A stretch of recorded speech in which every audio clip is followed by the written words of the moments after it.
عن عبد الله بن عمرو بن العاص رضي الله تعالى عنهم قال بينما نحن حول رسول الله صلى الله عليه وسلم إذ ذكر الفتنة فقال إذا رأيتم الناس قد مرجت عهودهم وخفت أماناتهم وكانوا هكذا وشبك بين أصابعه قال فقمت إليه فقلت كيف أفعل عند ذلك جعلني الله فداك قال الزم بيتك واملك عليك لسانك وخذ بما تعرف ودع ما تنكر عليك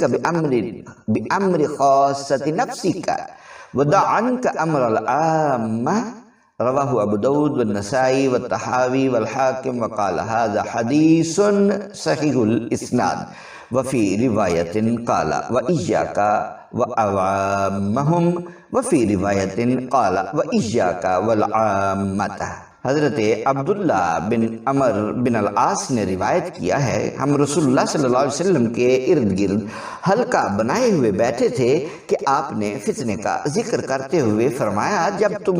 لوگوں کو دیکھو کہ انہوں نے وعدوں کا پاس کرنا چھوڑ دیا ہے اور امانتوں کی پرواہ نہیں رہی اور آپ نے دونوں ہاتھوں کی انگشتائے مبارک کو آپس میں یوں ملا کے فرمایا پیوست کر کے فرمایا امانتوں کو لوٹنے والے گروہ یوں گتھم گتھا ہو جائیں گے، یعنی جو لوٹنے والے ہیں وہ بالکل ایک دوسرے کے ساتھ جڑ جائیں گے، ہر لوٹنے والا دوسرے لوٹنے والے کا ساتھ دے رہا ہوگا۔ میں آپ کی خدمت میں کھڑا ہوا، عرض کیا یا رسول اللہ، اللہ تعالیٰ مجھے آپ پر قربان کر دے، اس وقت میں کیا کروں؟ آپ نے فرمایا اس وقت اپنے گھر میں ہی رہنا، اپنی زبان کو قابو میں رکھنا، اچھی چیز کو اختیار کرنا اور بری بات کو چھوڑ دینا۔ تم پر لازم ہے کہ اپنے دینی و مذہبی اور معاشرتی و اخلاقی فرائض کی کامل ادائیگی کے ذریعے اپنی جان کو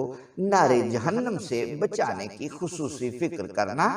اور رائے عامہ کی پیروی کو چھوڑ دینا، بلکہ اللہ اور اس کے رسول صلی اللہ علیہ وسلم کے حکم کی پیروی کرنا۔ اس حدیث کو امام ابو داود، نسائی، طحاوی اور حاکم نے روایت کیا ہے۔ امام حاکم نے فرمایا اس حدیث کی اسناد صحیح ہیں۔ ایک روایت کے الفاظ ہیں کہ آپ نے فرمایا اس وقت عامت الناس کی رائے کی پیروی سے بچنا۔ ایک روایت کے الفاظ ہیں کہ آپ نے فرمایا عامت الناس کی رائے کی پیروی اختیار نہ کرنا بلکہ حق کا ساتھ دینا۔